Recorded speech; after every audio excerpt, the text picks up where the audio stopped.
Following మాటేమో కానీ social మీడియాలో వార్నింగ్లు celebrities ని పరేషాన్ చేస్తున్నాయి.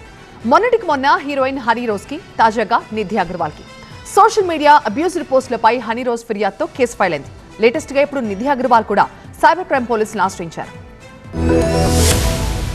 ఓ వ్యాపారవేత్త తనను వేధిస్తున్నాడంటూ ఇటీవల ఇన్స్టాలో పోస్ట్ చేశారు హీరోయిన్ హనీ రోజ్. పనిగట్టుకుని తనపై దుష్ప్రచారం చేస్తున్నాడంటూ పోలీసులకు ఫిర్యాదు చేశారు ఆమె. సదరు వ్యాపారవేత్త ఈవెంట్స్ ను తిరస్కరించానన్న కోపంతో తనను టార్గెట్ చేస్తూ సోషల్ మీడియాలో పోస్టులు పెడుతూ టార్చర్ చేస్తున్నాడని కంప్లైంట్ ఇచ్చారు. హనీ రోజ్ కు బెదిరింపుల కేసులో పోలీసులు ఇప్పటికే పలువురిని అదుపులోకి తీసుకున్నారు. కట్ చేస్తే తాజాగా హీరోయిన్ నిధి అగర్వాల్ కు బెదిరింపుల వ్యవహారం తెరపైకి వచ్చింది. తనను బెదిరిస్తూ సోషల్ మీడియాలో పోస్టులు పెడుతున్నారని సిసిఎస్ పోలీసులను ఆశ్రయించారు నిధి అగర్వాల్. విమర్శలైతే లైట్ తీసుకోవచ్చు, కానీ లైఫ్ థ్రెటనింగ్ వార్నింగ్లు ఇవ్వడంతో మ్యాటర్ ను సిసిఎస్ పోలీసుల దృష్టికి తీసుకెళ్లారు ఆమె. తనను తన కుటుంబ సభ్యుల్ని చంపేస్తానంటూ బెదిరింపుల పోస్టులు పెడుతున్నారని ఫిర్యాదులో పేర్కొన్నారు. సదరు వ్యక్తి పోస్ట్ చేసిన మెసేజ్ల స్క్రీన్ షాట్స్ ను పోలీసులకు ఇచ్చారు. మానసికంగా తనను వేధిస్తున్న అతనిపై కఠిన చర్యలు తీసుకోవాలని కోరారు. నిధి అగర్వాల్ కంప్లైంట్ మేరకు కేసు ఫైల్ చేసిన సిసిఎస్ పోలీసులు ఆమెను బెదిరిస్తున్న వ్యక్తి ఎవరో త్వరలోనే గుర్తించి చట్ట ప్రకారం చర్యలు తీసుకుంటామన్నారు. నిధి అగర్వాల్ నటించిన 2 బిగ్ మూవీస్ హరిహర వీరమల్లు, రాజాసాబ్ ఈ ఏడాదిలోనే రిలీజ్ కానున్నాయి. పవన్, ప్రభాస్ లతో నటించిన 2 సినిమాలతో తన కెరీర్ గ్రాఫ్ పెరుగుతుందనే ధీమాలో ఉన్న నిధి అగర్వాల్ కు అజ్ఞాత శత్రువుల పోస్టులు పరేషాన్ గా మారాయి.